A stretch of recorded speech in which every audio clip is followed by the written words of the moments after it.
윤석열 대통령께서 비상계엄령을 선포했다고요? 확인 한번 해보시죠. 가짜뉴스일 겁니다. 비상계엄을 선포할 이유가 뭐가 있습니까? 맞나요?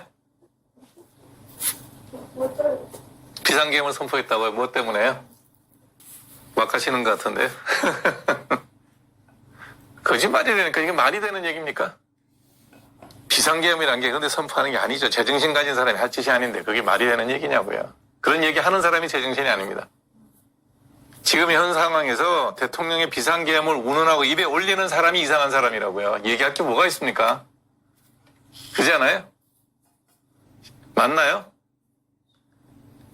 제가 단언하건데 이 뉴스는 가짜 뉴스일 거고요. 저는 뭐 방송하고 있으니까 뭐 들은 거는 없지만 윤석열 대통령이 의대 정원을 2,000명을 더해서 이런 뭐 포갑적인 정치를 하고 있는 거에 대해서 불만은 저는 많지만 틀린 정책이고 그것이 우리나라 국가의 의료 정책에 적어도 10년 대개는 완전히 말아먹었다. 그리고 우리나라 의료 정책을 100년 대개도 들어먹었다라고 얘기는 해요. 근데 만일에 정말로 비상계엄을 선포했다. 무슨 이유로? 그럼 말이 안 되는 얘기죠. 했다면 한 사람이 제정신이 아니고요. 하지도 않았는데 뭐 비상계엄 운운을 하는 사람이 있다면 그 사람이 제정신이 아닙니다. 어느 쪽이든 제정신이 아닙니다. 북한에 무슨 심대한 문제가 있다거나 그러지 않으면 비상계엄은 명백한 사행이 있어야 되고요. 비상계엄을 선포하게 되면 국회가 아마 업무가 정지될 겁니다. 그럴 만한 일이 있는지 잘 모르겠네요. 명백한 뚜렷한 사유가 밝혀지지 않는다면 만일의 사실이라면 탄핵감입니다. 비상계엄은 무슨 얘기냐면 적이 없어지는 거예요. 의회의 모든 그 기능이 박탈됩니다. 대통령이 군 통수권을 갖고 계엄사령관은 여러분 옛날에 보셨을 겁니다. 전두환 대통령이 계엄사령관으로 나왔던 겁니다. 네, 우리 사회가 그런 사회는 아니라고 저는 봅니다. 네. 만일에 윤석열 대통령이 합당하지 않는 이유로 비상계엄을 선포했다. 그러면 뭐 제가 할 수 있는 일은 저는 개인적으로 이유가 뭔지는 모르겠어요. 제가 모르는 이유. 그러니까 북한에 심대한 뭐 핵의 위협이 있다든지 뭐 그렇다면 모르겠지만 네. 국가 전복 세력이 있다고요. 그걸 왜 비상계엄을 동원합니까? 경찰이 있고 검찰이 있는데 반국가 세력이 있다고요. 봅시다. 뭐 어차피 지금 하고 있는 정치라는 게 옳은 게 하나도 없으니까요. 뭐 정말로 했다 그러면 뭐 제가 볼 땐 제정신 아니라고 봅니다. 의회가 주적이라고요? 막 하자는 얘기네요. 동의하지 않습니다. 네. 국가 전복 세력이 있으면 검찰과 경찰권으로 정상적인 방법으로 척결을 하면 되죠. 이런 식으로 할 일은 아니죠. 동의할 수도 없고 이해할 수도 없고 저는 뭐 본인이 가진 권한을 행사한다 그러면 어쩔 수 없겠죠.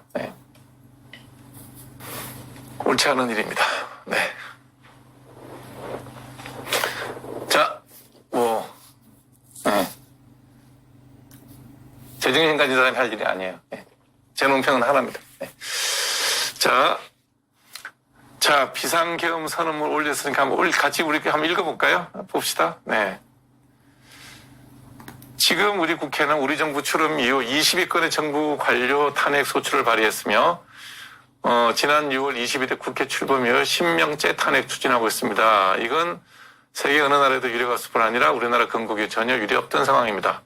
판사를 급박하고 다수 검사가 탄핵되는 등 사법부를 마비시키고 행안부 장관 탄핵, 방통위원장 탄핵, 감사원장 탄핵, 국방장관 탄핵 시도 등으로 행정부를 마비시키고 있습니다.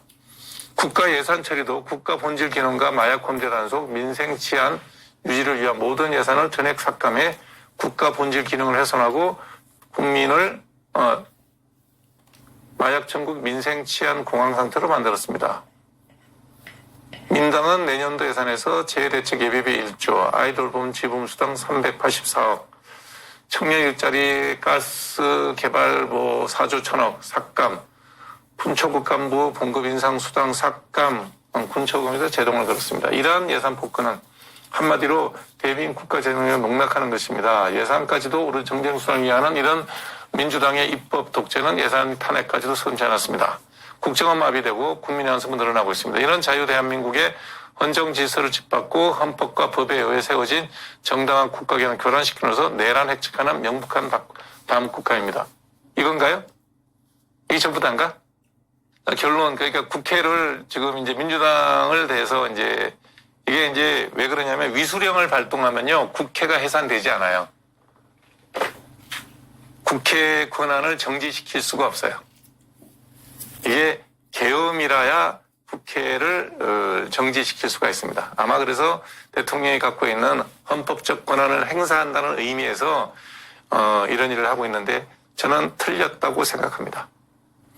이거는 뭐 윤석열 대통령의 개인적인 지지 여부를 떠나서 저도 한때 국민의힘당의 윤석열 대통령 선거 캠프에 7시간짜리긴 하지만 공동선대위원장도 했던 사람이고 이 정부가 잘 되기를 간절히 바라는 사람 입장에서 하는 얘기입니다. 이거는 틀린 일입니다.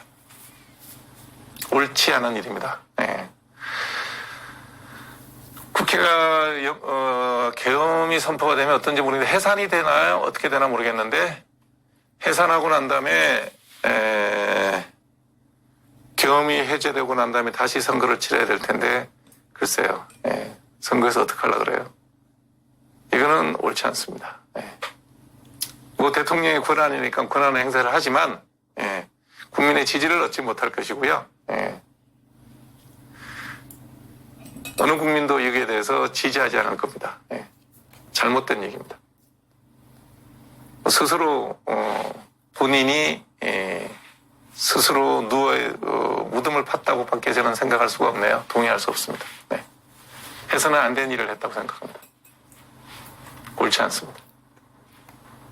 이 모든 것을 이런 식으로 해결할 수 있다고 생각했다면 윤석열 대통령은 정치를 몰라도 너무 모르는 사람입니다.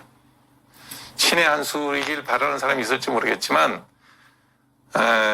예를 들어서 뭐 모르겠어요. 지금 오늘 밤은 모르겠고 내일 아침에 예를 들어서 일반 시민들의 집회가 있을 때 과연 군인들이 나와서 계엄에서는 경찰권도 아마 내가 알기로는 정지될 거예요. 국방부 장관, 계엄사령관을 임명하게 될 거고 그 계엄사령관이 치안과 모든 것을 다 장악을 하게 될 겁니다. 제가 지금 뭐 이 분야의 전문가가 아니니까 계엄령이 벌어졌을 때 어떤 일이 벌어질지 사법권, 경찰권 이런 것들이 다 군으로 넘어갈 거예요. 그래서 계엄사령관을 누구로 지명할지는 모르겠는데 그런 식으로 한들 예를 들어 내일 광화문에 어떤 시민들의 집회가 일어날 때 군인들이 동원해서 과연 그 사람들을 막을 수 있을 건지 한번 생각해 보세요. 지금 어느 나라에서 계엄 선포했다고 군인들이 나와서 물론 군인들은 나오겠죠.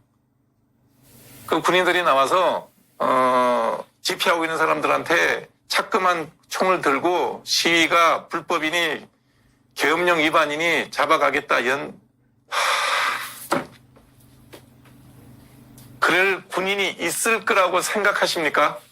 어느 군인이?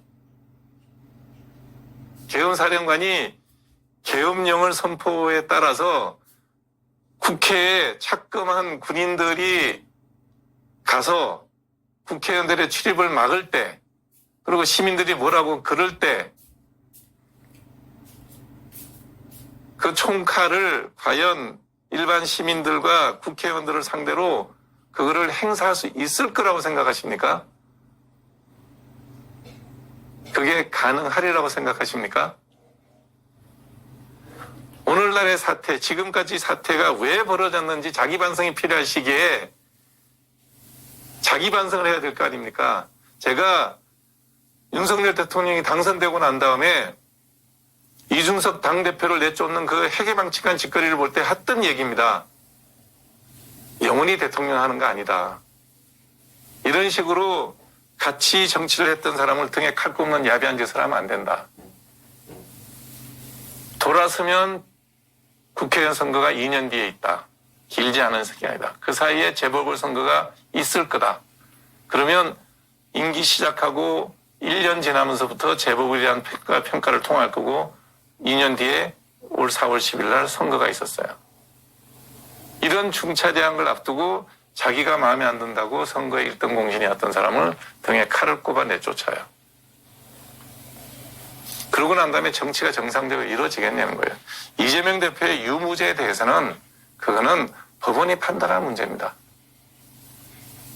대통령이 거부권을 행사하는 게 권한이면 국회에서 탄핵을 하는 것도 국회의 권한입니다.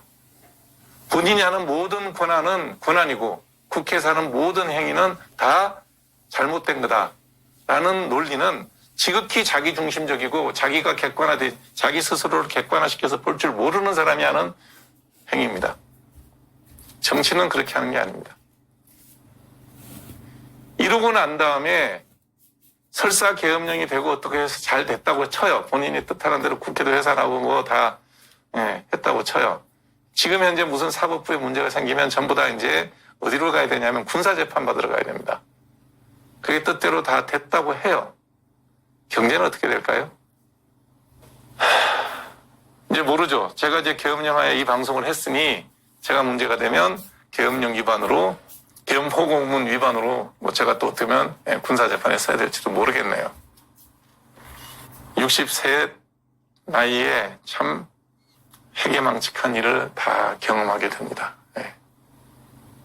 옳지 않습니다.